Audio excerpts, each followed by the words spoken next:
Bonjour à toutes et à tous. Merci d'être présents pour cette édition 2013 du Salon e-commerce et merci d'assister à cette conférence. Alors, comme on l'a dit en introduction, mon propos va essentiellement concerner des e-commerçants qui souhaitent créer une activité ou pérenniser une activité existante. On va voir les enjeux, les blocages que vous pouvez rencontrer. On va pas mal démystifier certaines choses. S'il y a des personnes qui sont dans d'autres activités du monde du e-commerce, des agences ou d'autres choses, je pense qu'ils peuvent aussi apprendre beaucoup de choses, mais la conférence, bien sûr, ne se destine pas en priorité à eux. Alors, juste la présentation de l'e-commerce Academy. Nous sommes un centre de référence sur les questions e-commerce avec trois missions principales, la formation, le conseil et l'audit. Nous travaillons sur des technos qui sont open source, Magento, PrestaShop, Drupal, je ne vais pas vous faire la liste.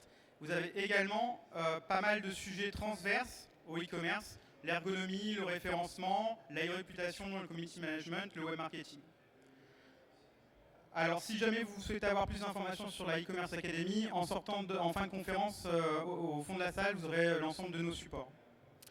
Alors, ça va être très dense, alors excusez-moi, je vais avoir un débit très rapide. Si vous avez des questions, n'hésitez pas à venir me voir à la fin. Alors, savez-vous que, en ce qui concerne le e-commerce en France, un site e-commerce se crée toutes les 30 minutes. Je crois que vous commencez à le savoir parce que c'est le genre de choses que la FEVAD ou plein d'organismes qui nous veulent du bien au niveau du e-commerce, ou pas mal de gens sur les stands, s'acharnent à vous répéter. Ce qu'on vous dit peut-être un peu moins souvent, c'est que 50% ferment au bout d'un an. On vous dit aussi que la croissance du nombre de sites e-commerce en France, elle est de 20% par an. Oui, mais c'est quelque chose qu'il faut relativiser parce que la croissance du chiffre d'affaires des sites existants, elle, n'est que de 5% par an. Dit autrement, on a la taille d'un gâteau qui croît de façon beaucoup plus faible que le nombre de personnes qui s'essayent de se partager ce gâteau. Ça remet les choses un peu en perspective. Ce qu'on vous dit, c'est que le e-commerce en France, c'est 33 millions d'acheteurs sur 41 millions d'internautes, source FEVAD. 45 milliards d'euros de ventes sur les près de 50 milliards d'euros de chiffre d'affaires que représente la VAD dans sa globalité. C'est énorme. Si vous repreniez les chiffres d'il y a 5 ans, c'est une évolution considérable. 1 milliard d'euros pour le m-commerce. Alors le m-commerce, on en a pas mal parlé ces dernières années. La preuve que ça marche, avec une croissance qui fait pas lire d'envie les autres canaux, plus de 150% en un an. 87,50 € de panier moyen, bon, on reste aux alentours des 90 €, hein, ça ne change pas beaucoup par rapport aux dernières années. Alors ça, c'est le truc qui m'étonne, moi, j'aimerais bien avoir un peu la source de ce chiffre, c'est 97% des acheteurs satisfaits de leurs achats sur les 6 derniers mois. Quand on lit un peu Facebook, les forums, les commentaires, on se demande vraiment d'où vient ce chiffre, mais bon, vu que c'est généralement les gens qui sont mécontents qui parlent, ceux qui sont contents, ils ne s'expriment pas trop, pourquoi pas. Ce qu'on vous dit pas, enfin pas, moins, ce qu'on vous dit moins, c'est que c'est un secteur qui est en profonde mutation avec des changements, des rebondissements tous les 2 ans. Et ces rebondissements, que ce soit les tendances, des effets de mode ou ce genre de choses, bien souvent on se sent obligé de les suivre parce que les autres le font. Alors, quand bien même ça représente de l'argent, quand bien même ça représente des investissements parfois lourds, on se sent un peu obligé de le faire. Mais ça, on ne vous le dit pas quand vous engagez. C'est pas mal de projets bidons. Les projets bidons, moi ce que j'appelle les projets bidons, c'est sans aucune stratégie ou même une simple étude de marché. Je vais faire du e-commerce. Ah oui, c'est le seul secteur qui ne connaît pas la crise, enfin. C'est ce qu'on dit.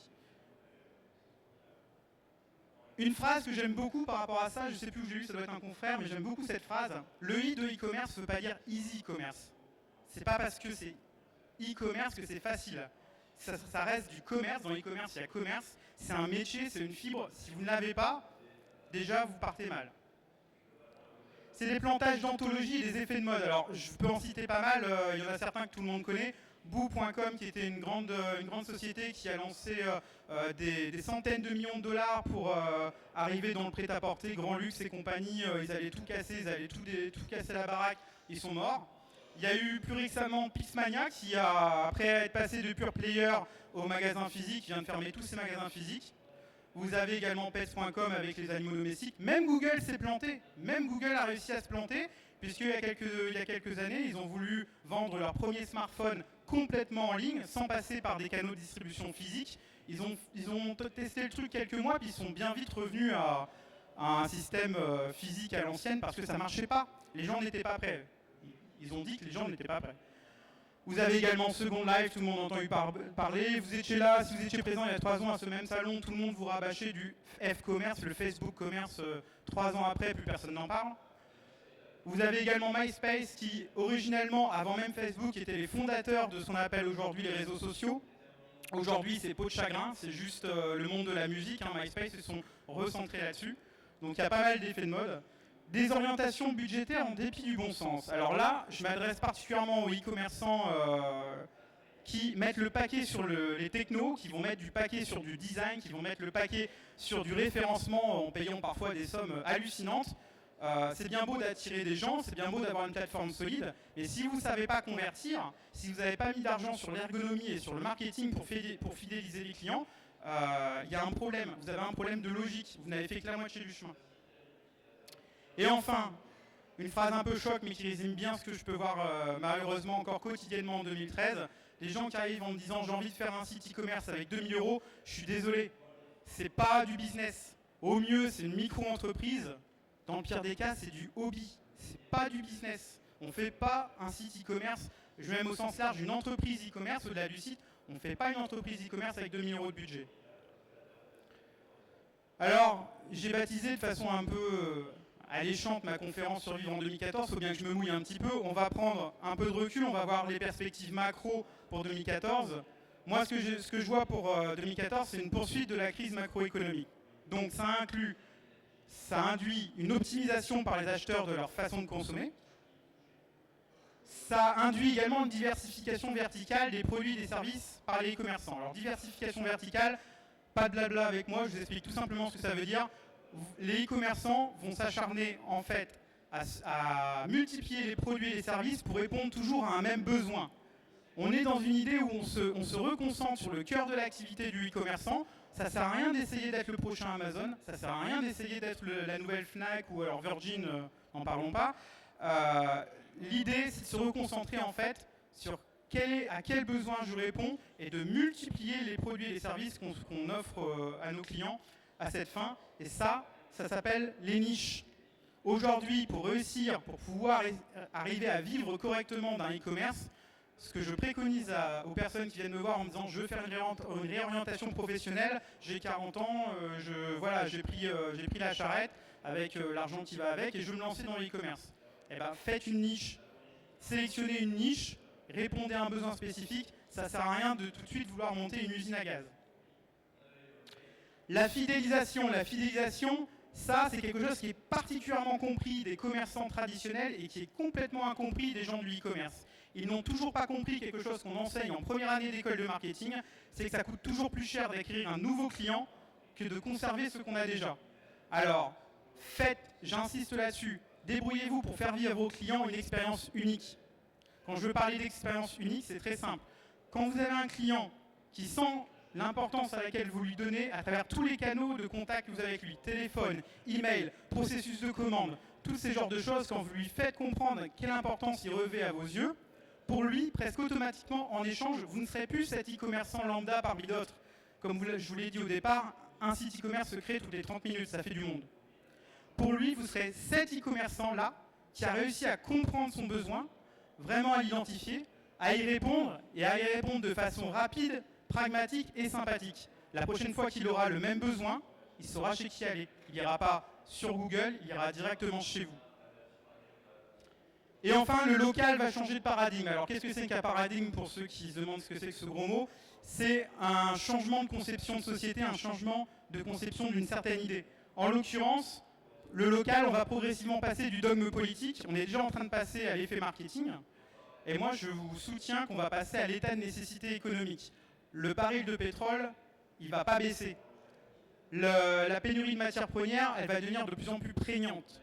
Et avec certaines technologies qu'on va voir à la fin de la conférence, j'ai tout lieu de croire qu'on va relocaliser certaines façons de produire et de consommer. Alors survivre, une petite définition. Survivre, c'est quoi? C'est continuer à vivre, c'est continuer à exister après un événement, après la fin d'une époque. La fin d'une époque. Justement, la fin d'une époque. Parlons un peu de cette époque où on vous disait d'injecter de l'argent à l'aveugle. De l'argent à l'aveugle du style 500 € par mois dans du SEO. Combien d'agences l'ont fait et le font encore? Combien d'hébergeurs vous proposent 1000 € par mois parce que votre site est lent et qu'il faut remettre de la bande passante sans même essayer de savoir si c'est pas du côté du code qu'il y a un problème? Combien de boîtes de marketing vont vous vendre du emailing, de la fidélisation à travers de l'affiliation, des comparateurs de prix, et des places de marché qui vont venir vous grappiller petit à petit les pourcentages de chiffre d'affaires que vous avez si durement acquis? Ne succombez pas au bingo blabla et ce qu'on a baptisé désormais le e-commerce bullshit. Alors là, welcome, big data, cross-canal, m-commerce. Alors le m-commerce, ça se discute. Integrated niches, commerce, empowered, scalable metrics, innovative user data filters. Alors je vous avoue, les 3 dernières, je les ai inventées, mais bon, c'est à peu près ça, quoi. Tout faire par soi-même, ça c'est un grand défaut des e-commerçants, ils veulent absolument tout faire par soi-même. Bah oui, on nous vend du Magento, du PrestaShop, c'est gratuit, il n'y a pas de raison que j'investisse, c'est gratuit, alors je ne vais pas mettre de l'argent. Il y a même un certain auteur qui avait baptisé ça, il y avait une bonne formule que j'aime bien, que j'ai reprise, la spécialisation c'est pour les insectes. Et ben moi je suis contre ça. Moi ce que je vous dis c'est, il faut externaliser ou déléguer les tâches au maximum et vous reconcentrer sur celles où vous avez vraiment une valeur ajoutée. Vous n'avez pas de valeur ajoutée à faire votre site, à vous occuper de la maintenance, de la sécurité, du backup, etc. Par contre, vous avez une valeur ajoutée à vous occuper de la fidélisation du client, de la relation client, à faire en sorte que vous ayez les meilleurs fournisseurs avec les meilleurs produits. C'est là où est votre valeur ajoutée. Elle n'est pas du côté technique, elle n'est clairement pas du côté référencement, ce genre de choses. Mais par contre, sachez toujours de quoi vous parlez. Parce que si vous allez voir des agences, même des développeurs freelance ou quiconque, ils vont vous endormir. Ils vont vous endormir, ils vont vous vendre des trucs, vous n'aurez même pas idée de quoi ils vous parlent. Donc comment voulez-vous avoir une vision, un recul sur les chiffres qu'ils vous présentent? Alors là, bien sûr, je vous invite, si vous avez des lacunes dans quelconque domaine, à ne pas hésiter à vous faire former. Alors là aussi, un petit point au niveau des e-commerçants, il y a certaines réactions, on est en 2013, il y a des réactions à proscrire définitivement. Des réactions du style « je sais ce que je veux, pas besoin de cahier des charges, c'est bien, tant mieux pour vous ».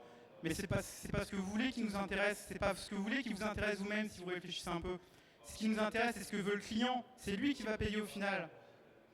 Donc le minimum, c'est de vous intéresser, de faire une étude de marché, de vous intéresser à ce que veut votre client et de rédiger un cahier des charges. Et pas un cahier des charges de 2 pages, un bon cahier des charges bien exhaustif. Faites-moi une maquette lors de l'appel d'offres. Alors lors des appels d'offres, c'est ça, c'est la tendance géniale. Les e-commerçants balancent 5-6 dossiers d'appel d'offres en disant « faites-moi une maquette ». Alors attendez, une simple question.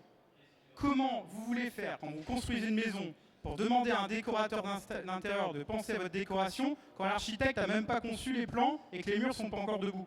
On est exactement dans la même configuration avec un site web. Vous ne pouvez pas demander à un designer ou à un ergonome de faire une maquette si vous ne savez même pas comment votre arborescence ou votre site va être structuré. Alors c'est du gratuit, je l'ai dit, hors de question d'investir, ou son pendant, c'est ça on verra plus tard. Alors on verra plus tard, moi je veux bien, mais les études ont démontré que quand on faisait quelque chose, on ne le faisait pas en phase du projet, en phase d'analyse ou de conception, on le faisait en phase de réalisation, ça coûte 10 fois plus cher. Et quand on le fait en phase de production, on passe à 100 fois plus cher. Moi je veux bien, on fera plus tard, on gagnera plus d'argent, nous les agences ou les sociétés de conseil, pas de problème. Adopter une techno surdimensionnée. Alors il y a des gens qui ont de l'ambition, ils se disent moi je vais prendre du RBS Change, je vais prendre du Magento parce que je vais devenir gros, je vais devenir très gros, je vais vendre, dans 3 ans je suis leader sur mon marché. Pourquoi pas, c'est tout le mal que je vous souhaite. En attendant, pour la conception du produit, ça va vous coûter bonbon. Si vous passez sur une techno en plus qui est particulièrement gourmande en performance, au niveau de votre budget de maintenance annuel, ça va vous coûter bonbon également. Il est peut-être plus sage parfois de commencer avec des solutions plus raisonnable, plus adapté pour vous faire la main. Aujourd'hui, il y a des SaaS, il y a des solutions tout à fait intéressantes en SaaS, certaines plus que d'autres, il faut faire attention aux petits caractères, mais pourquoi vouloir tout de suite partir sur la grosse solution? Ah oui, il y a tous les outils marketing qui vous veulent du bien aussi, tout ce qui est place de marché, comparateur de prix, tout ce qui vient vous pomper votre trafic de référencement, et puis au passage un peu de chiffre d'affaires. Bon ça, il y en a certains, c'est pareil, il y a à prendre et à acheter, il faut faire attention. Et enfin, le SEO Black Hat. Alors Black Hat, c'est le terme consacré. Black Hat, ça veut dire en gros quelque chose qui est un peu borderline, quelque chose qui est vraiment parfois à la limite de l'éthique et de la morale. Il y en a pas mal qui se sont amusés à ça chez les e-commerçants et les agences ces dernières années. Ça leur a fait très mal quand Google a dit stop, on arrête le jeu, moi je change les algorithmes de mon moteur de recherche, maintenant je suis capable de détecter les trucages et compagnie, et tous ceux qui ont fait les imbéciles, je les blacklist. temporairement ou définitivement. Google trust plus de 90% du marché des moteurs de recherche. Si vous faites blacklister par Google, fermez boutique, quoi. Hein. C'est terminé, hein. Vous n'avez plus de trafic, plus de visibilité, plus rien. Alors les bonnes solutions, c'est quoi? Un projet solide avec un budget réaliste, une bonne étude de marché. Un cahier des charges qui est exhaustif, et tant qu'à faire, je le vois encore trop rarement, mais pensez à inclure une charte ergonomique. Hein. Soyez pragmatique, une plateforme technologique qui est adaptée à vos ambitions, à vos besoins. Si vous décidez de vendre des vêtements pour enfants, déjà ça fait super large, mais si vous décidez de vendre un truc sur une niche bien particulière et que vous ambitionnez peut-être d'avoir 100 ou 200 visites jour, c'est peut-être pas la peine de partir sur une grosse techno qui va vous coûter un bras à développer et à maintenir. Peut-être que ça peut être intéressant de commencer avec quelque chose d'un peu plus léger. Pensez à du responsive web design, on arrête de s'embêter avec le mobile. Franchement, aujourd'hui, le mobile, quand il y en a un qui vient me voir en disant est-ce que je dois faire une appli sur l'App Store ou sur l'Android Market, est-ce que je dois faire un site spécifique, on se casse plus la tête. On fait du responsive web design, ça y est, c'est fait, on n'en parle plus. La problématique mobile, elle est réglée. Si jamais vous voulez faire une appli, vous avez intérêt à donner une vraie valeur ajoutée à votre application. Parce qu'une application sur du smartphone ou des tablettes, ça coûte. C'est de l'argent à concevoir, c'est de l'argent pour la maintenir et la mettre à jour. Pensez orienté utilisateur, faites des tests utilisateurs avant et après mise en production, et une fois que vous avez fait ces tests, vous allez trouver des problèmes. Ces problèmes, vous allez, avec vos développeurs, émettre des hypothèses, et pour valider ces hypothèses, vous allez faire des tests d'optimisation, ce qu'on appelle en jargon les A/B testing et les tests multivariés. Si vous ne comprenez pas ces notions-là, je suis à votre disposition à la fin pour en parler. L'ergonomie, c'est une de mes spécialités. Un petit audit de temps en temps pour faire le point, ça fait de mal à personne et ça permet de savoir où on en est. Alors, des notions très importantes. Ça, très souvent, j'ai encore trop de e-commerçants quand je leur demande, vous avez des Web Analytics, Google Analytics ou autre, c'est quoi? Ce sont vos principaux indicateurs à surveiller pour pouvoir faire un bon suivi et savoir ce qui marche et ce qui ne marche pas sur votre site. Si vous ne savez pas ça, vous ne savez pas où vous devez investir. Si vous ne savez pas où vous devez investir, dans le pire des cas, vous investissez à tort et à travers. Dans le meilleur des cas, vous n'investissez pas. Et ne pas investir, c'est mourir. Démarquez-vous sur le contenu et pas sur le contenant. On s'en fiche que votre site web soit identique à celui de votre concurrent. Ça n'en sera que plus facile pour l'internaute d'apprendre à naviguer dessus. Au moins, il n'aura pas à réapprendre. Ce qui est intéressant pour vous, ce que vous devez faire avant même d'avoir conçu votre site, c'est avoir réfléchi à la valeur ajoutée que vous apportez à votre client par rapport au concurrent. En quoi votre site est-il utile pour lui? Pourquoi il ferait mieux d'être là plutôt qu'ailleurs? Il n'y a que ça qui marche, il n'y a que ça de vrai. Démarquez-vous sur le contenu. Des fonctionnalités à valeur ajoutée, c'est un marketing gagnant. Les gadgets, c'est sympa 5 minutes, mais c'est pas ce qui fait revenir. Du référencement naturel, intelligent, du bon sens. Ne cherchez surtout pas à jouer avec Google, ne le trompez pas. Aidez-le à mieux référencer votre site. Prévoyez un budget référencement payant pour démarrer, parce que les 3 premiers mois, ce n'est pas le référencement naturel qui va vous apporter des clients, vous n'existerez pas. Pour démarrer, il faut mettre le pied à l'étrier, il faut dépenser un peu d'argent. Oui, je sais, c'est cruel, pour gagner un peu d'argent, il faut d'abord en dépenser. Alors, les fondamentaux, un petit rappel rapide des fondamentaux pour créer un site. Un site, ça induit quoi? Créer un site e-commerce, ça induit d'abord un choix de solutions et un choix de développeurs qui savent travailler, qui sont compétents sur les solutions en question. Ça induit de sélectionner un hébergeur qui va vous faciliter la vie au niveau de l'entretien de votre site et de sa maintenance. Il va falloir également travailler à l'aménagement, à la présentation de votre site sur l'ergonomie qui est la grosse partie, mais chaque chose que vous ferez au niveau présentation de votre site aura un impact sur le référencement. Faites-vous aider par un expert en SEO, c'est la moindre des choses. Et enfin, une optimisation au niveau de votre marketing et la sécurité, parce que des failles de sécurité, vous en aurez et vous devrez les régler, et ça induit des coûts. Une fois qu'on a créé son site, on doit encore le gérer. Au niveau de la gestion de son site, il y a pas mal de choses. Moi, j'ai sélectionné 7 domaines prééminents. Il y a le catalogue en ligne. Alors, le catalogue en ligne, c'est quoi? C'est la façon dont vous le présentez, c'est la façon dont l'utilisateur va pouvoir filtrer les produits, la façon dont vous allez positionner les produits en catégories, sous-catégories, etc. La présentation des produits par la fiche produit est très importante. Le processus de commande, je clique, j'ajoute à mon panier, je valide mon panier, je passe dans le tunnel de commande, etc., etc. Les moyens de paiement, la livraison, tout ça, c'est fondamental à réfléchir. On ne prend pas le truc tout fait, machin, emballé, c'est pesé. Ça, c'est terminé, c'était il y a 5 ans. Les moyens de paiement, plus il y en a, mieux c'est, bien sûr. Idem pour la livraison. La logistique. La logistique, si vous deviez externaliser une seule chose, externalisez la logistique. parce que vous en aurez vite ras-le-bol d'aller le soir, parce que pour la plupart c'est ça, hein. C'est je démarre en auto-entrepreneur et puis je vais porter quelques colis à la poste le soir après le boulot, ça va durer, allez, 1 mois, 2 mois, puis vous en aurez marre.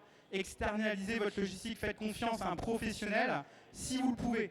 Si vous vendez, je sais pas moi, j'ai eu le cas il n'y a pas très longtemps à l'académie d'une personne qui vendait des balustrades en inox, pas de problème. Quelqu'un qui voulait vendre des équipements paramédicaux, ça va être compliqué d'externaliser au niveau logistique un fauteuil de dentiste. Parce que les logisticiens, ils ont des trucs préformatés, il faut que ça rentre dans les cartons, dans les étagères. Ou pareil, le cas il n'y a pas très longtemps d'une personne qui vendait des peintures personnalisées, niveau logistique, là on a un problème. Mais quand vous pouvez le faire, externalisez-le. Et l'intégration au système d'information, pour ceux qui ont déjà une activité commerciale en dur, en physique, vous avez forcément un système d'information. La brique e-commerce doit s'intégrer parfaitement au système d'information. C'est quelque chose qu'il ne faut vraiment pas négliger. Alors, si vous ne deviez retenir qu'une chose, je vous l'ai dit, mais je vous le répète, pour 2014 et pour les années à venir, ce qui va faire la différence, c'est le service client, c'est l'expérience client. Les mots que vous voyez là, service, performance, opinion, qualité, satisfaction, c'est ce qui doit vous occuper, c'est là où est votre valeur ajoutée. C'est ce qui fera la différence entre votre concurrent et vous. Alors, un petit kit de survie du e-commerçant. Je vous rappelle que dans le e-commerce, il y a 5 piliers.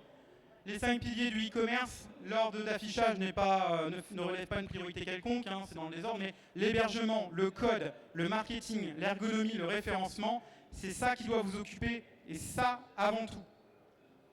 Rappelez-vous, je vous ai dit, ne faites pas tout vous-même, mais sachez de quoi on vous parle, c'est la seule règle. Vous ne pourrez pas tout faire vous-même.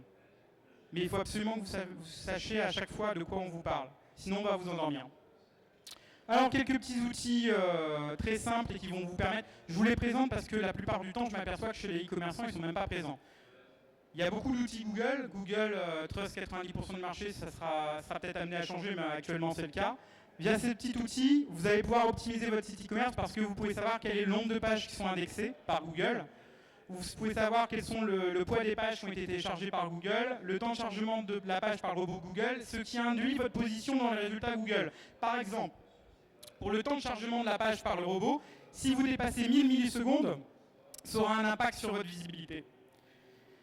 De même, sur cet outil, vous pourrez voir quels sont les URL que vous bloquez. C'est vous qui dites à Google ne va pas voir ces choses-là. Alors parfois, c'est très intelligent. Google n'a aucun intérêt à aller référencer la page administration ou la page contact. Ça n'a absolument aucun sens. Par contre, si vous avez bloqué malencontreusement, vous ou votre prestataire, une page de catégorie de produit ou une fiche produit sur un produit qui en plus fait partie de vos meilleures ventes, vous avez un gros problème parce que vous n'avez plus de visibilité là-dessus.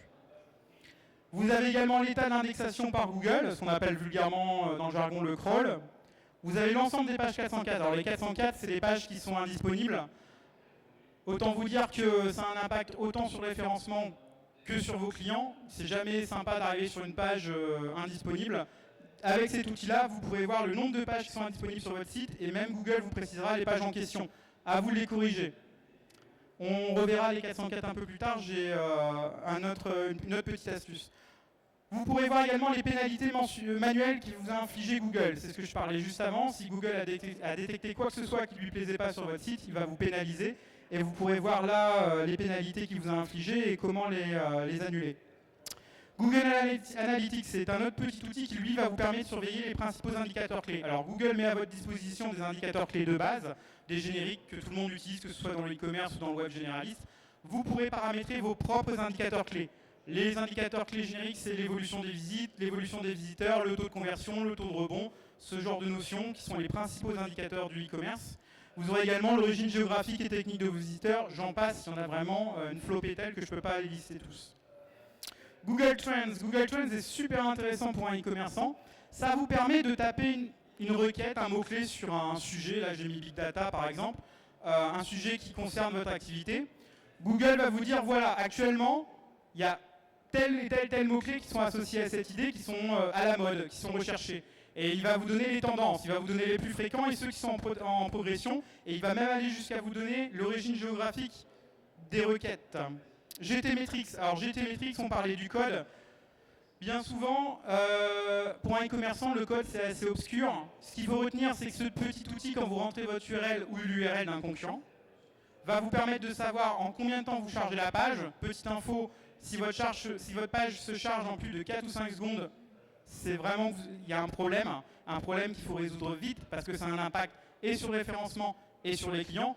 Au bout de 4 secondes, normalement, les gens se barrent.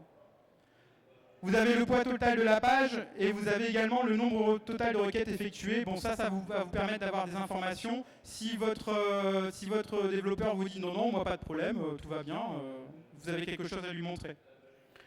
SEMrush. Alors SEMrush au niveau du SEO vous permet de savoir quelles sont les requêtes, les mots-clés payants et gratuits, enfin les mots-clés naturels, pardon, les mots-clés payants et naturels qui ont été utilisés pour trouver votre site. Et vous allez pouvoir voir quels sont les concurrents, alors concurrents au sens large, pas forcément concurrents business, mais quels sont les autres sites qui se sont positionnés sur ces mots-clés-là aussi. A l'inverse, même chose que sur GTmetrix, vous pouvez mettre le nom d'un concurrent et voir sur quelle requête amène les visiteurs chez eux. Vous pouvez vous positionner sur leurs mots-clés.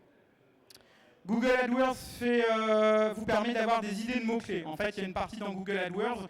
Google AdWords, il y a bien sûr l'achat de mots-clés, ça on n'en parle pas. Mais il y a aussi la possibilité d'avoir un générateur d'idées de mots-clés. Vous rentrez votre mot-clé principal et ça va vous donner tout un ensemble d'idées de mots-clés. Et ça va aller même jusqu'à vous donner la concurrence qu'il y a sur ces mots-clés. Est-ce que le mot-clé il y a beaucoup d'enchères dessus, dans ce cas-là, il va coûter assez cher. Ou est-ce que ça fait partie de ce qu'on appelle la longue traîne du référencement? La longue traîne du référencement, je ne rentre pas dans le détail, mais c'est l'ensemble des petits mots-clés qui coûtent pas cher et qui vont vous permettre, comme les miettes du petit poussé, en les prenant tous, de vous positionner, de récolter tout ce qui est à la traîne. Si vous voulez plus d'infos, venez me voir à la fin de la conférence ou vous faites une recherche sur Google, vous verrez, c'est pas mal expliqué. Alors, un dernier outil, Screenfly et Responsive Test vont vous permettre de voir de simuler le visuel de votre site sur tout un ensemble de plateformes, des tablettes, tous les tablettes possibles et imaginables, tous les smartphones. Ça va vous permettre de voir à quoi ressemble votre site. De toute évidence, si votre site n'a pas été fait en Responsive Web Design, vous aurez ce point-là à travailler. Enfin, les indicateurs clés, j'en ai parlé un peu tout à l'heure, il y en a pas mal dans le web, chaque cas est spécifique. Donc bien sûr, on pourrait en avoir 100, 120 indicateurs clés. Moi, je me concentre sur 15 indicateurs génériques. Bien sûr, il y a le chiffre d'affaires, les visites, les visiteurs uniques, les ventes. Tout ça nous permet de calculer un chiffre d'affaires par visite, par visiteur unique. Le taux de conversion, s'il devait en rester 15, ce serait sans doute celui-là. Votre taux de marge, etc., etc. Retenez que pour le 15e, j'ai mis ensemble tous les KPI, tous les KPI marketing ensemble, qui vont vous permettre au final de calculer le taux d'acquisition d'un client. Le coût d'acquisition d'un client, c'est quand même une donnée qui n'est pas anodine, quoi. Donc c'est quelque chose que vous devriez franchement suivre avec attention. Alors, petite parodie d'une célèbre réplique de film, les objectifs. Le e-commerce est divisé en deux catégories, ceux qui ont des objectifs réalistes et ceux qui coulent. Alors on va faire un peu de maths avec des hypothèses. On a une hypothèse, admettons qu'un e-commerçant a voulu se faire un site de niche, qu'il a payé, j'en sais rien, 4, 5, 10 000 euros, qu'il a payé cash. Voilà, il se dit au bout d'un an, je vais avoir 400 visites par jour. Ça paraît énorme dit comme ça, mais attendez la suite. Avec une conversion de 2%, on est dans la moyenne du e-commerce. Avec un panier moyen de 40 euros, je suis un peu en dessous, là j'étais méchant. Mais avec une marge brute de 50%, là j'étais assez gentil. Voyons ce que ça donne. Donc, on arrive à 320 euros par jour de chiffre d'affaires, ce qui nous donne 9600 euros mensuels. J'enlève ma marge, donc le coût d'achat de 4800 euros. Mes frais de fonctionnement, bah oui, dans les frais de fonctionnement, il y a l'hébergement, la banque, les moyens de paiement, la logistique, les frais de port, etc. etc. Ça veut dire qu'en gros, je vais en avoir pour 15 à 20% de charge. Moi, j'ai pris fourchette haute. Je suis à 1920 euros par mois. Du marketing, comme je vous l'ai dit, le AdWords et compagnie, ça se paye au début, vous n'y coûterez pas. Soyons raisonnables, mettons 1000 euros de marketing. Des charges et des taxes, oui. Ne volez jamais, l'État a horreur de la concurrence. L'État va vous prendre 30% du bénéfice net, soit 564 euros par mois. Donc vous avez sucré vos week-ends, vous avez sucré vos congés, vous vous êtes démenés pour trouver des produits, des fournisseurs qui vous livrent à temps, tout ça pour la bagatelle de 1316 euros mensuels au bout d'un an de travail acharné. Ça donne envie ? Pour lutter contre ça, il va falloir vous donner tous les outils possibles et imaginables et ne vous cantonnez pas pour ce qui est de la prospection à la prospection online. L'affiliation, le référencement payant, les places de marché, etc., c'est pas mal, ça peut marcher. Encore que pour certains, tels que les comparateurs de prix ou l'emailing, Voilà, c'est à discuter, on peut en débattre. Mais ça ne doit pas devenir l'alpha et l'oméga de votre prospection. Vous avez l'offline qui est rodé depuis très longtemps et qui propose des outils comme les annonces presse, qui propose des outils comme le mailing, comme l'asile colis, comme le phoning ou tout simplement comme les relations presse, qui vont vous permettre d'attirer, de générer du trafic à l'ancienne, et ce n'est pas incompatible avec le e-commerce, loin s'en faut. Parce que dans l'e-commerce, je vous le répète, il y a commerce. Alors votre e-réputation, ça on en parle de plus en plus. Qu'est-ce que l'e-réputation? La e-réputation, c'est avant tout être connecté à vos clients, avoir une communauté. C'est avoir un historique, une crédibilité. C'est avoir une certaine forme de cohérence par rapport au message que vous développez. Et c'est à travers les témoignages de vos clients et à travers différents témoignages presse, apporter la preuve de votre valeur ajoutée. J'y reviendrai toujours. Votre valeur ajoutée, c'est la pierre angulaire de votre e-commerce. Pour avoir une réputation propre, il faut avoir une communauté vivante et solide, une expérience utilisateur irréprochable et une communication positive et réactive. Qu'est-ce que ça veut dire? Ça veut dire que quand vous êtes la Redoute et que vous affichez un mec à poil sur une photo de t-shirt pour enfants, vous avez intérêt à être réactif. Vous avez intérêt à réagir positivement parce que de toute façon, si vous essayez de cacher le truc, comme il y a encore l'AFP qui vient de le faire avec une photo de notre cher président de la République, vous allez avoir de toute façon la photo qui va être partagée dans la demi-seconde sur tous les réseaux sociaux. Ne luttez pas contre ça, ça ne sert à rien. Accompagnez ça, transformez le bad buzz en good buzz. C'est pour ça que je parle de communication positive. Alors je vais en terminer avec la bobologie du e-commerce. Alors quelques trucs à retenir. En matière de survie, je sais qu'il y a un leitmotiv qui me plaît bien, c'est qu'on ne peut pas rester plus de 3 secondes sans faire attention, 3 minutes sans respirer, 3 heures sans s'abriter, 3 jours sans boire et 3 semaines sans manger. Moi, j'ai réadapté ça au e-commerce. Vous ne pourrez pas maintenir votre e-commerce plus de 3 secondes sans backup.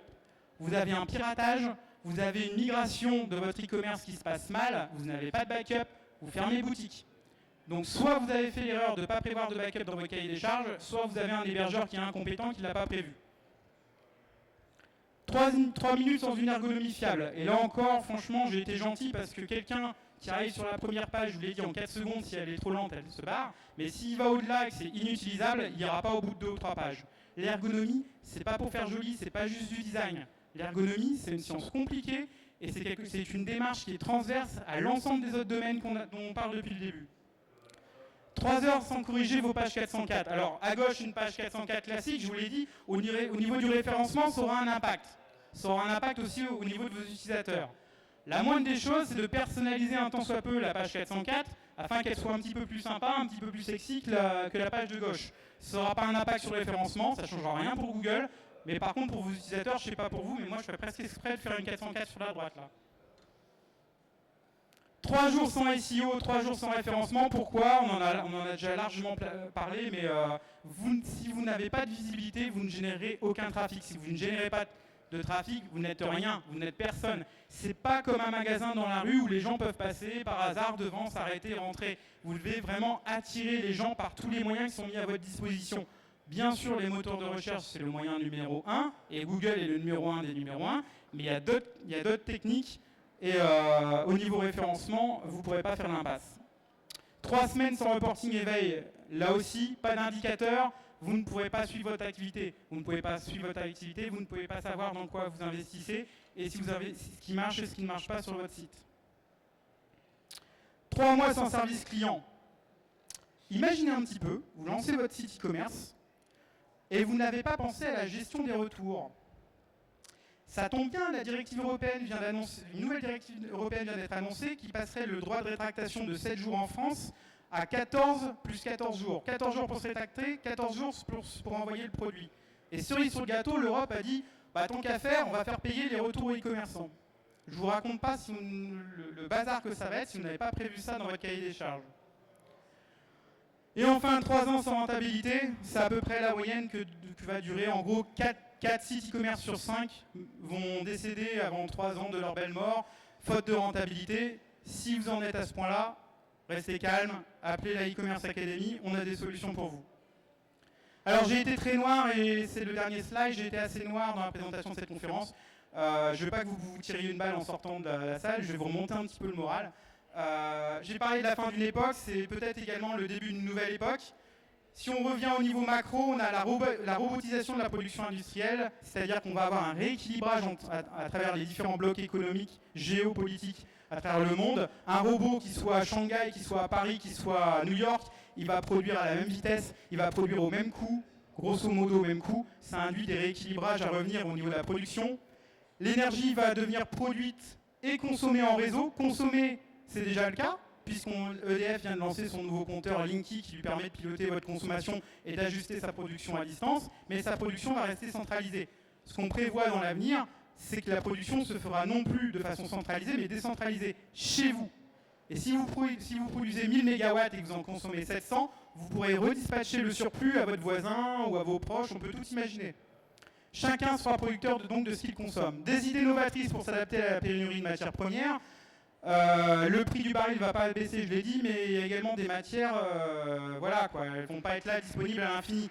Donc il est évident que pour l'aspect logistique, cela va induire des changements de fonctionnement assez conséquents. Qui dit changement de fonctionnement dit des nouvelles expériences de consommation.